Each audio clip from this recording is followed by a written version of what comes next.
Hold on, this whole time we can edit and cut our videos and audio? Unbelievable. I have the technology. Wow. It's proprietary. We were sound testing earlier, and there's this I don't know, this is a video that I've seen on Instagram a bunch, and it's like the guy who plays McLovin from Superbad. Have you seen this? And he does like a voiceover, and he goes like, "Set trap beats." Like, have you seen this? Oh no, I haven't seen I'll that. send it to you. I was like trying to, and everyone was acting like I was crazy. I am a little crazy. So, all right, ready? Real trap. This is a series for financial advisors. We offer easy to implement marketing and practice management advice. This is the Stephen and Kevin Show. All right, hello everyone, and welcome to episode 126 of the Stephen and Kevin Show. Today, it's just me, Kevin, with a special guest. Today, I have Colin Day. He's a wealth advisor at Mercer Advisors, and he has really built a little bit of a mini empire through video marketing. He has over 30,000 subscribers, or approaching that, on Instagram. And I thought it would be really neat to bring him on the show, talk about how he has built this little content empire, what he does, how he does it, and get some behind the scenes with Colin. So Colin, welcome to the show. Thanks so much for having me, Kevin. I appreciate it. I'm looking forward to this conversation. Yes. And you know, I was really excited about it too. I have to admit, I started following some of your content on Instagram. Gosh, it had to be years ago at this point.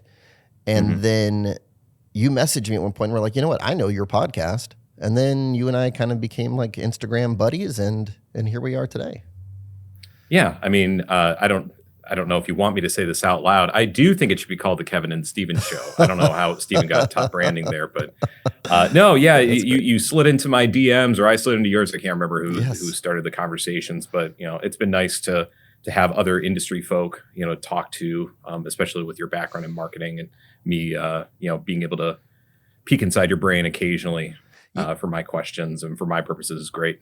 Oh, for sure. So yes, Kevin and Stephen Show, I think it has a better ring to it. I agree, but we'll jump into today's topic. So today is all about video, and I have really been a fan of what you've been putting out on Instagram in particular, and I know you put some of that content on LinkedIn as well. And I'm a really big fan of how personalized it is, how you show off your personality, how I feel like I know you, even though deep down I truly don't, right? But I feel like that. And I think that's just the power of video. But before we get into that, talk to me about how this started for you. Like, what's the origin of, yes, Colin should be doing more video content? How did it all start?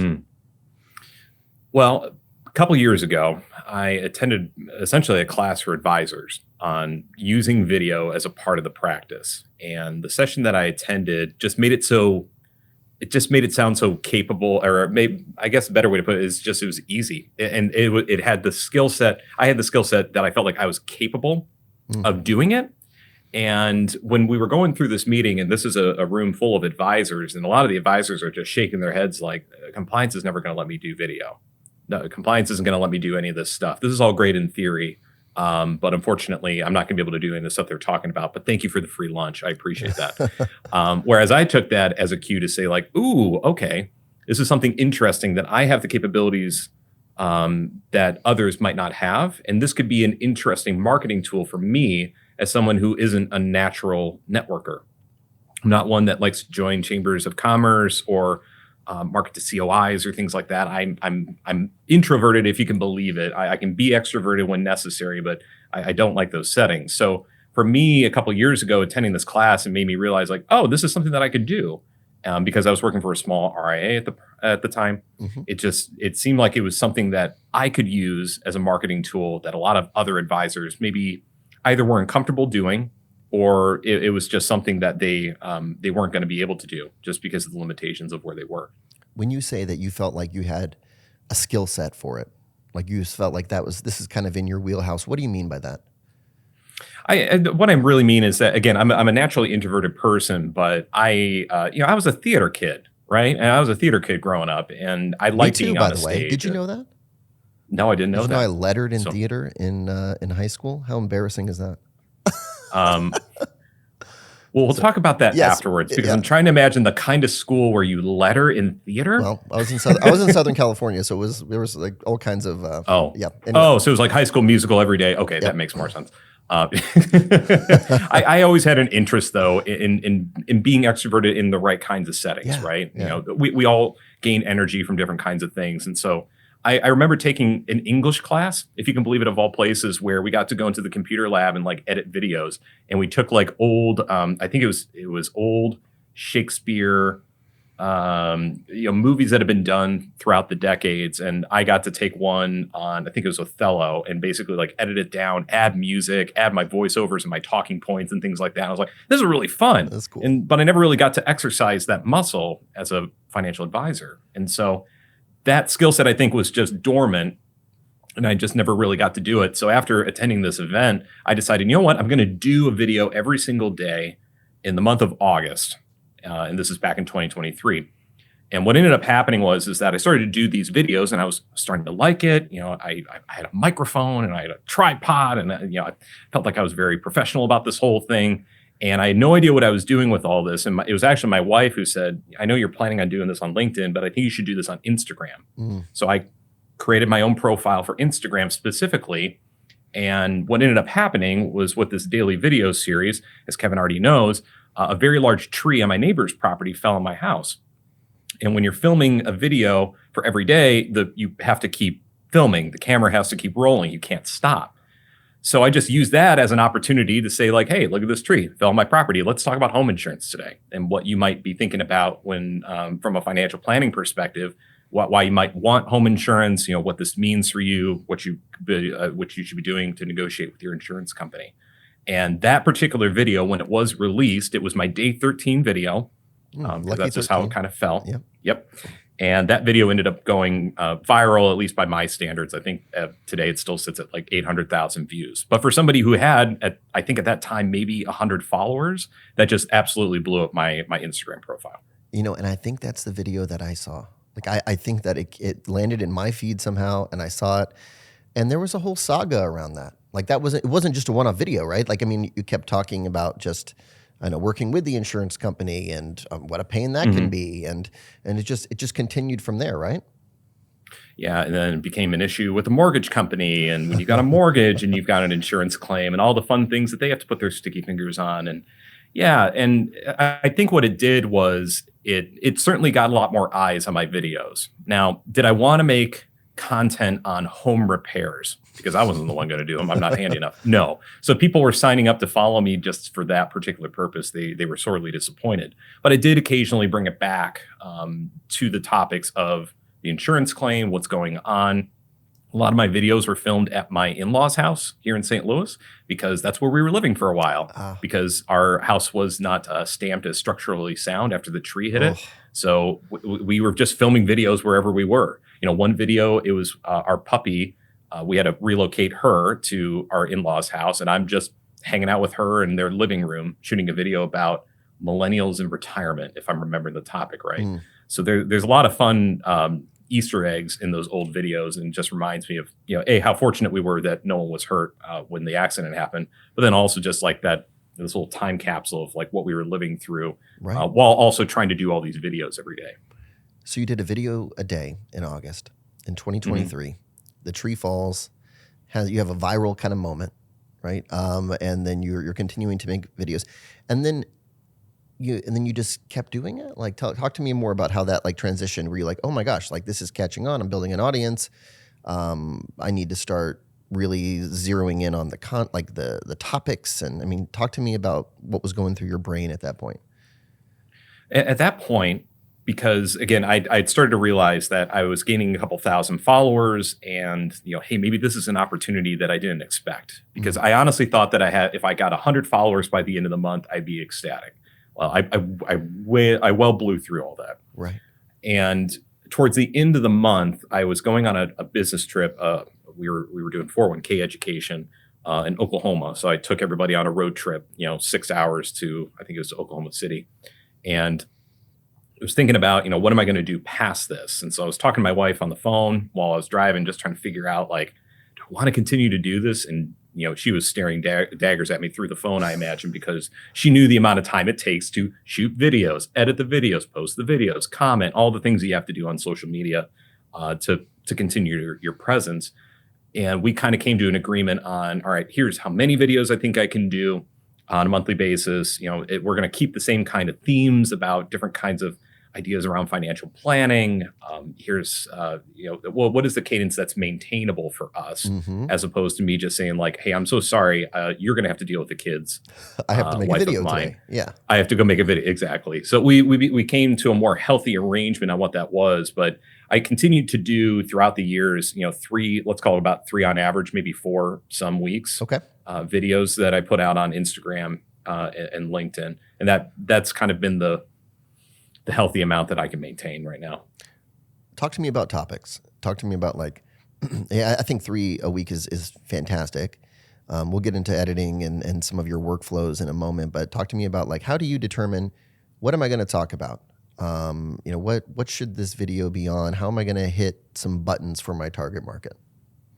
The surprising thing that I hear from a lot of people that aren't in the industry, that aren't financial advisors, is they're like, how do you come up with so many ideas? Like, you just always have another idea. Yeah. It's like, well, it turns out that we as humans are all unique. We all have unique experiences. And so there's always slightly different angles that you can look at the same issue, Sure. right?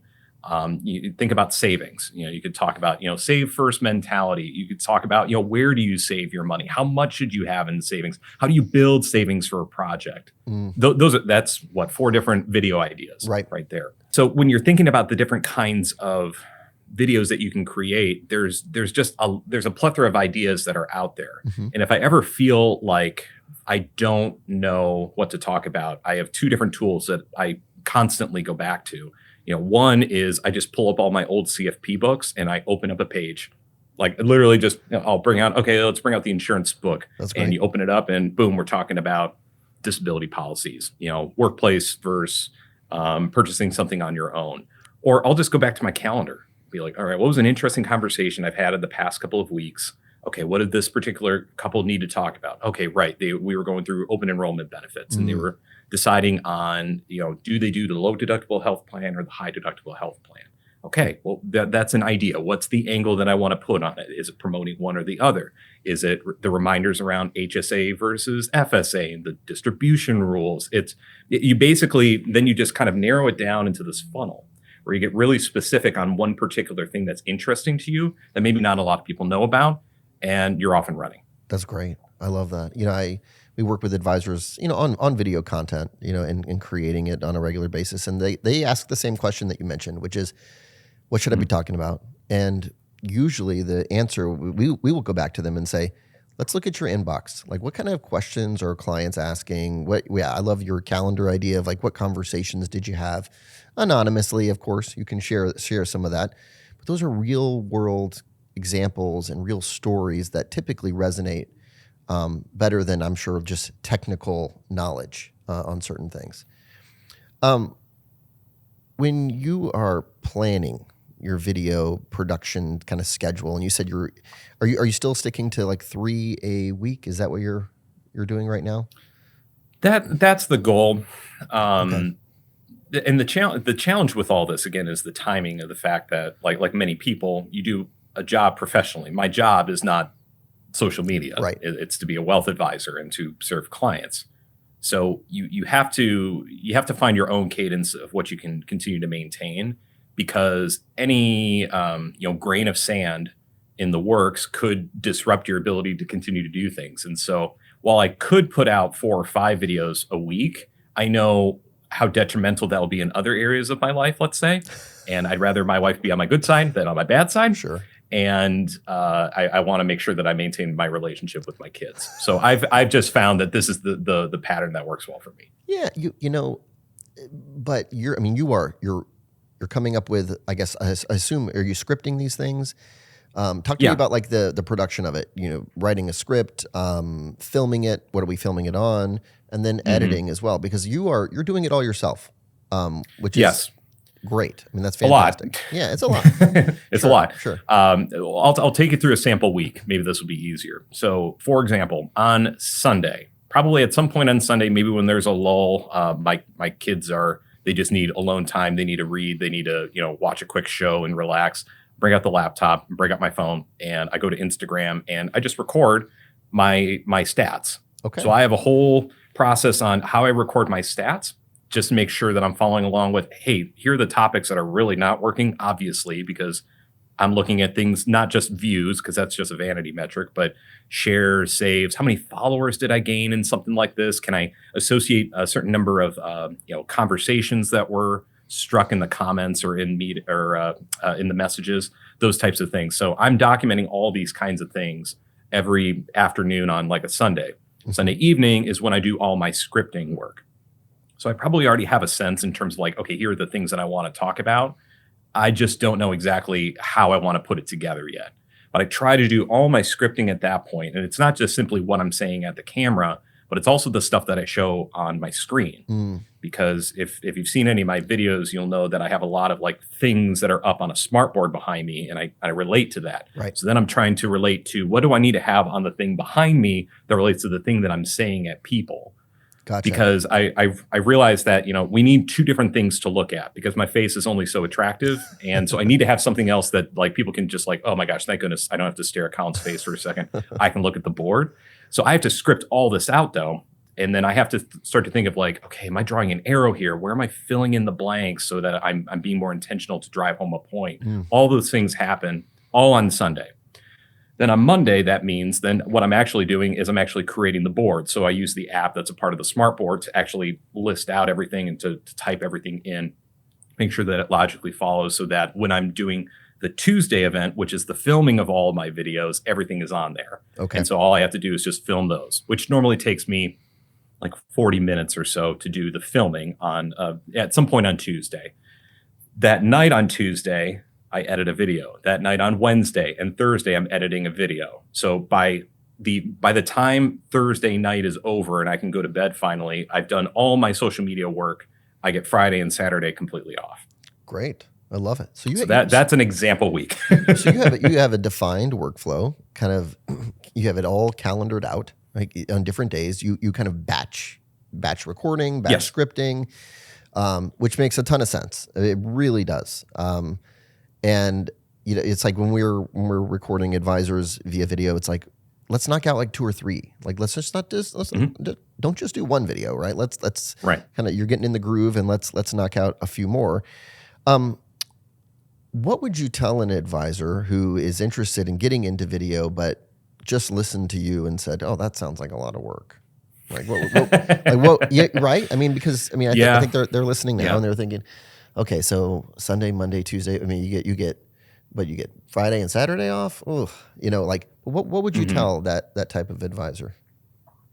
And you have to remember, this is my version of marketing. Yes. Right. So again, if you're the kind of person that fills their days with breakfast and lunch meetings, or you volunteer on a board somewhere and you're doing other kinds of things, of course, if you're volunteering on a board for like a nonprofit, you're obviously doing it because you appreciate the nonprofit and their mission and everything. You're not doing it exclusively to gain business. I hope not. But my point is that there is other ways that you could be doing marketing that you don't even know it yet.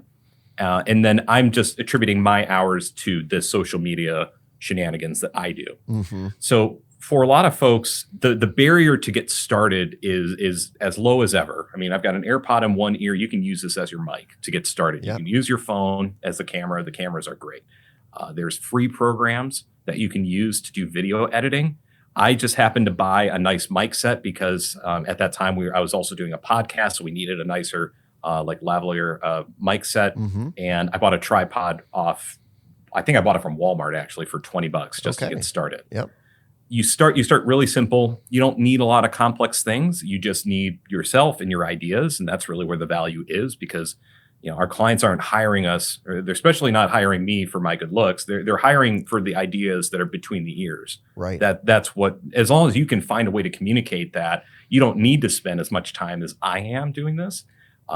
You can do everything on your phone, and the time it takes you to be on the train to work, or while you're waiting for your kids' basketball practice to end. Mm-hmm. There's lots of ways that you can be a part of this.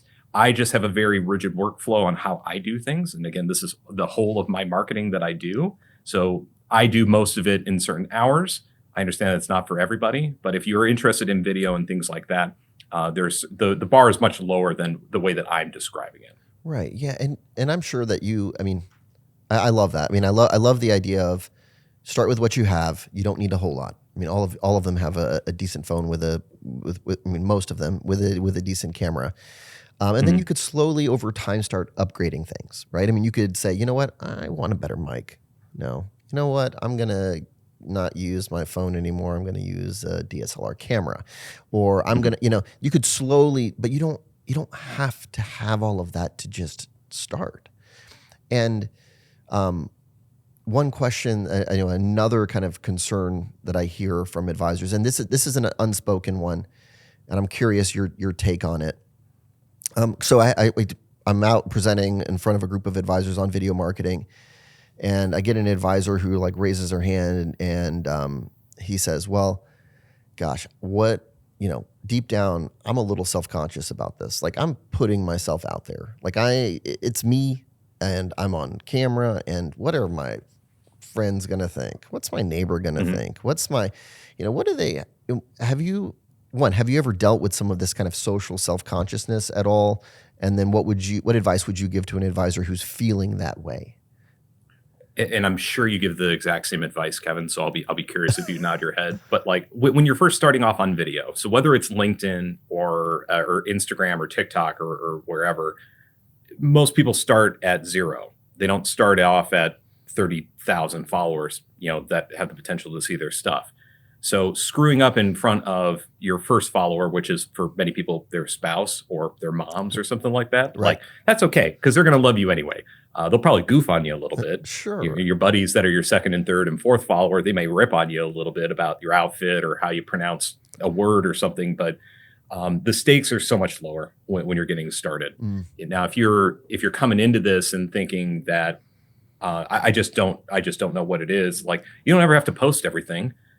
Just like your first podcast recording might be pretty cruddy and you don't like the quality, or there's things you want to work on, or you're looking at your transcript and you're seeing how many ums and likes that you've said over and over again. Nothing's forcing you to post any of this stuff. Right. So having the practice of just going through the efforts, even if you never use video, even if you recorded 5 or 6 videos and you hated them all, you'll still learn something. It's like I tell my 10-year-old, like, it's okay that we don't succeed at something as long as we learn something from the process that we can use the next time.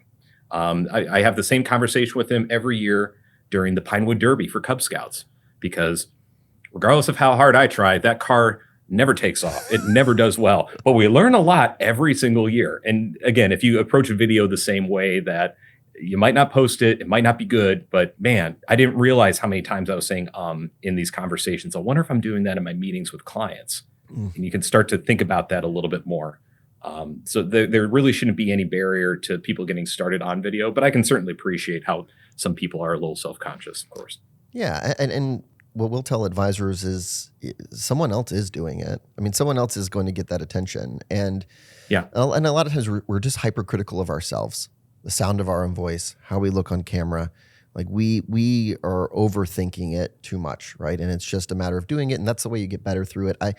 If I look at some of the original videos from Oxley when we first started getting into this years ago, there was videos of Matt Oxley, and Matt Oxley was just a fiend about this. He was like every day I'm going to make a video, and the quality of these videos, oh my gosh, not good. I mean, I remember one where he has like a selfie stick. Remember when that was like a big thing? Everyone had selfie sticks. And he had one in the background was this barbed wire fence. And it was just happened to be behind our office. Well, he looks like he's in jail. It looks like he's like a prison yard, shooting this video. He just got out, maybe. And people commented that. People commented, oh, where are you filming this from? A prison, blah, blah, blah, And we were the Institute at that point, Oxley Institute. So it kind of worked in some ways. But what about that? What about negative comments? I mean, because you know it's going to happen. It's going to come, right? Like, how do you handle that? Or have you gotten any? Yeah. Believe me. I would love to get in more arguments but I'm not allowed to. Okay. I'll leave that part at that. Yep. But I will say, like, the negative comments come when your audience grows, right? You don't Mhm. get many negative comments when no one's watching your stuff, Yes. when you're just getting started. But even with the tree, like the tree hit my house, like I'm not living in my house right now. My two kids and my wife were home, and my puppy was home when this happened, and I was still at work, and I felt terrible. Right. Like, and here I am making a video about this thing, and I posted that video when we were in temporary housing. We were in like basically an extended stay apartment, the worst one I've ever stayed in my entire life. Right. I'm just like that. That's a low moment for me until that video took off. But like, people picking on you about, why did you call the fire department? What do you mean? Why did I call the fire department? Yeah. I didn't know I don't know all the electrical lines around my house. My house was built in 1895. Wow. Like, it's an old house. Yeah. I need to know that, like, I can enter into the house to even just grab clothes so I can move to my in-laws temporarily. I had people, well, that's not an oak tree. That's not just an oak tree. That's a white oak tree. Why didn't you know that? It's like, I never thought I had to know what my neighbor's tree was. Right. But now the stakes are a little bit more different. Yeah. In terms of, people don't rip on me for what I look like, which I'm thankful for, because I have to deal with that every day. But I do have to worry about things like the content that I put out. For the other day, I made a mistake, and it was so foolish because a week or two earlier, I did a video on that same topic, and I still screwed that up, and I was so embarrassed. But you know what? I owned it. I put out an Instagram story that says, hey, listen, look at this person's comment. They got me. And I appreciate that they got me, because this is how I become better. Yeah. So it's all about how you frame it. Yeah. It's all about framing it. Yeah. And if they pick on things that are just, and I tell advisors this too, if it's something that is just ridiculous and outlandish, you can always hide those, or you can delete those. You can block people who are just blatantly rude about something. But the bigger the audience, the more you know that's coming. And that's a question we hear from advisors is like, oh, I don't want to deal with online trolls. And I'm like, hey, yeah, like I think it's hyped up that that's just something that's going to be in the back of your brain. It doesn't happen. The most common thing I hear right now, and so as I've grown, I used to talk about practically anything regarding financial planning. But as I have found, for my audience, they like one particular kind of topic. And so I've been doing a lot of videos on these topics. And then I have people in my comments that say, hey, Colin, I'm not going to be a multimillionaire. I don't make hundreds of thousands of dollars a year. Like, why aren't you making stuff for me? Like, why can't you make stuff for the people that are living on $50,000 a year and have a family of four? Which, of course, hurts me, because I was like, oh, man, they're right. I should be able to do this. But that's not my audience. That's right. And there are lots of other good people that do those videos that will help those people in those situations. So at the end of the day, I didn't end up responding to that one, because ultimately I didn't want to set them off or upset them. But the thing is that you also have to understand, you have to roam in your space, whatever that space is, and be okay that you're not going to talk about everything, and for particular reasons. The same way you might not want to post pictures of your kids on your professional Instagram. Sure. It's the same kind of concept, where you're just limiting the information that you put out there to make yourself feel secure, so that you can continue to do the things that you want to do. And so if I'm kind of summarizing that, it's a little bit of staying in your lane, knowing your target market. You're going to get comments where people are going to be asking for other things. And if it doesn't fit who you're going after, we don't want to really deviate a ton from that, and just kind of let people self-select in some ways. Right. And ultimately, if you do deviate, so for example, if I took that person's comment to heart and started creating completely different content, well, unfortunately, all these social medias, they work on different forms of algorithms, and those algorithms are going to pick up, oh, Colin also talks about this. It's different from this. Should we show it to over here? Oh, they don't like that. Well, I bet they just don't like Colin in general. So maybe we don't show his stuff to more people. So it's also this kind of catch-22 game of like, you're trying to do things that you think are interesting for all audiences, but you're actually creating more harm than good. Great insight.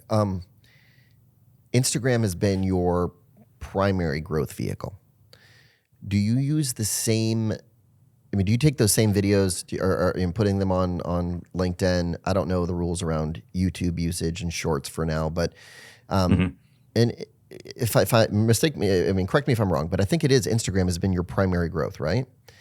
Right. Why do you think that is, as opposed to LinkedIn? I know you still post them on LinkedIn, because I've seen some of them. What do you think it is about Instagram that's really helped you take off? So I post these videos to Instagram and LinkedIn every single week, unchanged. So everything that you Okay. see on Instagram, it's the exact same thing over on LinkedIn. As a financial professional, as I'm sure many financial professionals can relate to, it is just a mob of other financial advisors looking at your stuff, right? Right. Financial advisors are always looking for great marketing ideas. And so I'm guilty of it as well. I'm going to follow those people because I'm interested in what they're doing. And I've never been proactive because, again, I'm not naturally a marketer.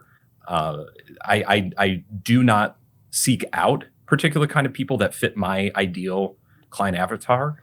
And because of that, I just have a lot of financial advisors over there. And so that's why I think part of the reason why I'm not as popular over on LinkedIn is because I'm just not seeking out the right kinds of people. Right. And again, it's basically financial advisors just living in a circle, basically, snake eating its own tail. Gotcha. Whereas with Instagram, it's much more democratic in terms of, picking and choosing the kinds of things that are out there because you're either searching for certain terms, your friends follow certain kinds of people, and thus that's how the algorithm has worked for me in my favor there, instead of, again, the more financial advisor focused, financial service industry type folk that might be looking at my current stuff on LinkedIn. Okay. Let's talk about the question that we get from advisors all the time, and I'm giving you the hard questions that we deal with from advisors, and that one is ROI. I mean, this is I get it. Okay, your thing is I'm just again thinking about their perspective. They're listening in. Your thing is video marketing. I get it. This is your primary growth vehicle. Are we bringing in clients using it? And how would you answer that question from an advisor who says, well, what's the ROI of video? Yeah. Well, I'll say this, because I do very different videos now than I did 2 years ago when I first got started. Because 2 years ago, that was Wild West. Colin's going to talk about anything and everything because everybody seems to be interested in just learning more about financial topics. So back then, the kinds of people that were coming to me who were scheduling time were folks in their 20s, in their 30s, all the way up into their 60s. Some of them had no money. Some of them had lots of money, like, well into the, let's say, 7 figures. Right. It just depends on the individual as to whether they relate to you, though. That's actually the reason why they were booking a call with me, at least at that point. And when we first started doing the videos at my previous firm, we didn't really have a way to work with people if they didn't have AUM. If we weren't going to manage anything, we couldn't work with a 20-year-old that was making $300,000 a year because they just didn't have any money yet. And unless we wanted to really put in a lot of effort there, we had to build out subscription planning. We had to build out our one-time plans for folks to be able to work with them. Okay. Compare that to now, where I have a very specific niche that I'm working with. And so the types of videos that I create right now are almost exclusively on estate and tax planning, because it seems that as more people are approaching retirement, there is that supposed tax bomb. It's going to erupt for a lot of folks in the boomer generation, where they're going to have massive required minimum distributions. And so I try to find ways to talk to those people about how we do proactive tax planning, all the way back to people like maybe in their 40s that are realizing that, oh my gosh, I have 20 years of growth in these things, but I have no control over what's going to happen in the future. And I'm just trying to find a semblance of, from a tax planning perspective, what I should be doing. So now the kinds of leads that I get that schedule with me are much more on the AUM side.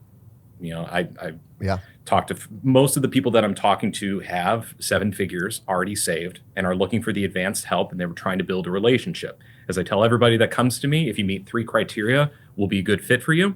One is that I have to like you. So if we're talking, via Zoom or something like that, and I'm getting bad vibes from you, that's cool. We're just going to dismiss the conversation and we'll part as friends. The second thing is that I'm trying to figure out, how do I add value to this person? From a tax planning perspective, when the clients, or the proposed client CPA has never talked to them about how to mitigate taxes past, put some money in your IRA before April 15th. Right. It's pretty obvious that in vast majority of situations, we can add a lot of value. And then the third thing is that I'm looking for a long-term commitment, because things like tax planning and estate planning are not just one-off things for me. I want to be able to be tactile, hands-on, work with people. I'm not the kind of person that says, give me $1 million and I'll invest it for you and I'll talk to you once a year. I'm going to talk to you throughout the year.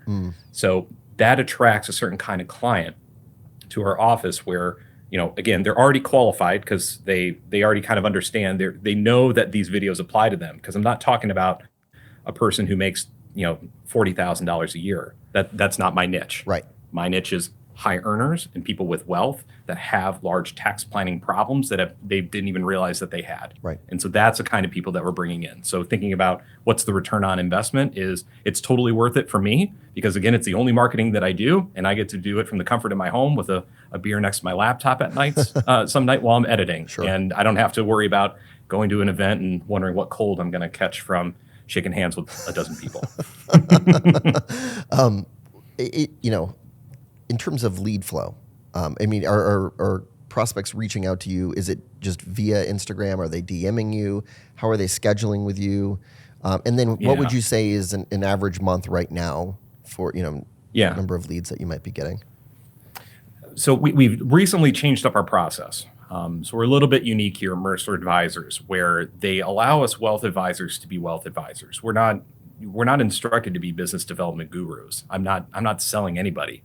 So when somebody comes to me through Instagram, traditionally, I was the one that would receive the Calendly invite. So if you were to go to my profile, you would see like there's just an arrow pointing down to my link. They would schedule 15 minutes with me and we would have a conversation. Yep. But because Mercer Advisors is greater than just me, we have a whole team behind me in terms of estate planning professionals, tax prep.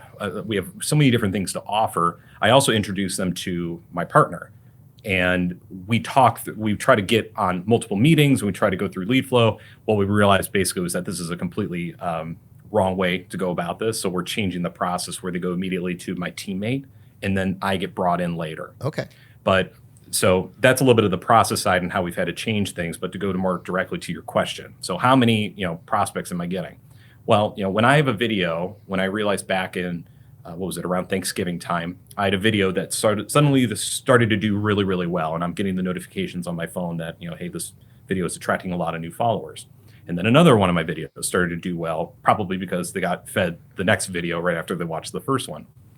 And during that time, because like most Americans that celebrate Thanksgiving who don't want to talk to their family, I think a lot of people were just staring at their phones and wanting to book calls with me. So in about a 1 month period, I had 20 prospects that reached out to schedule meetings with me. And right now that's cooled off some. Holiday season's over, I guess. Right. By the time of the filming of this, at least. And so now that lead flow is now probably pretty consistently a few, let's say like 2 or 3 a week.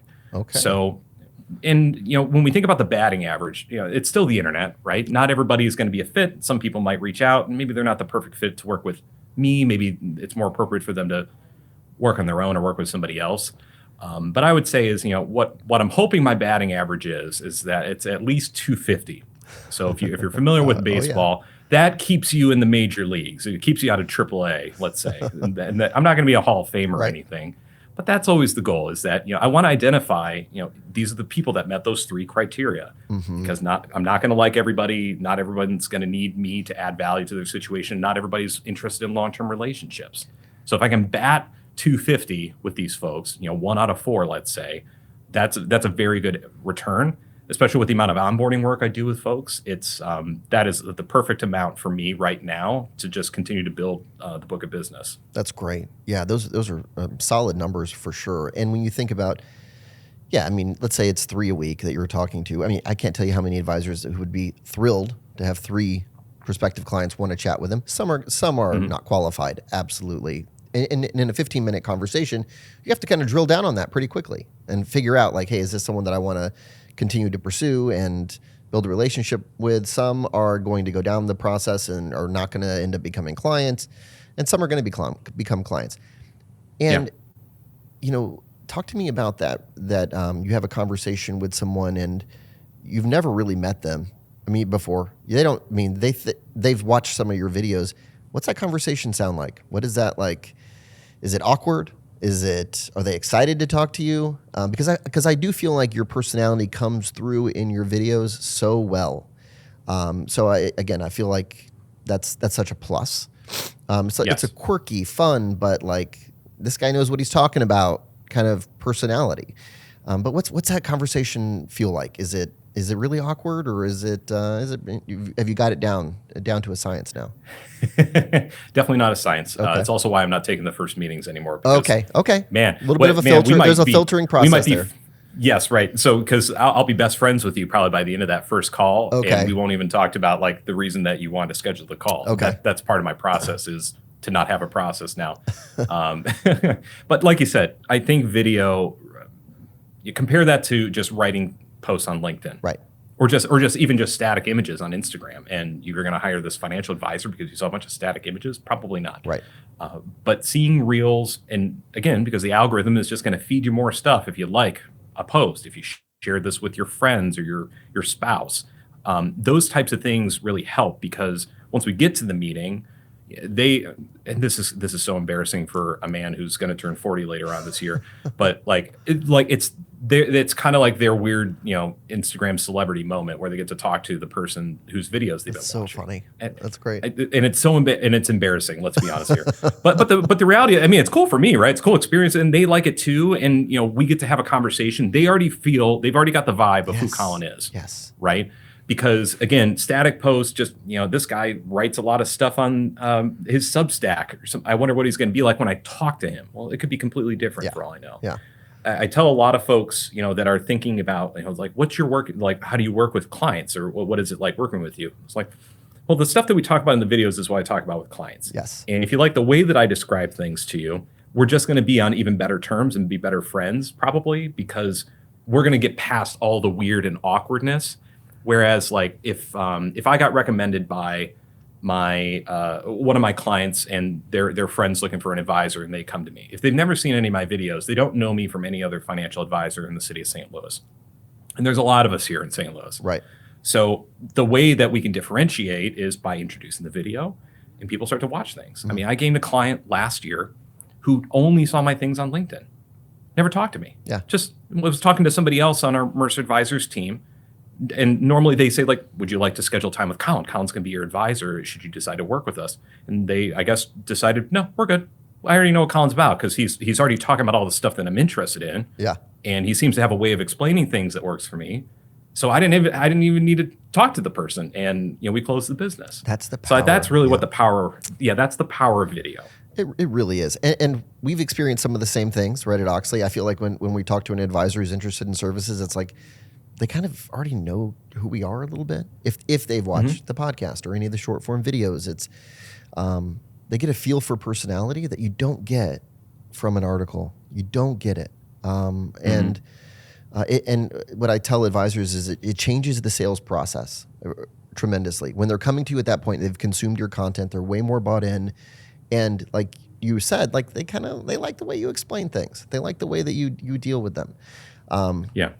And it builds trust. If you do it the right way, there is a trust that's established that I think other mediums just don't get. You don't have that.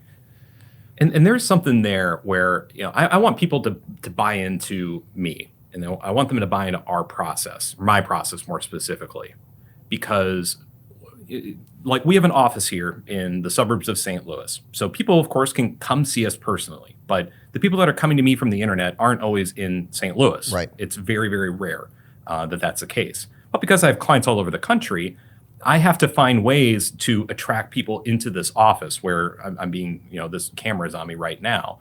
So I have to find interesting ways to engage with folks that wouldn't otherwise be wandering through the park to this office building and then wander down the hallway and open the door to our office to say hello.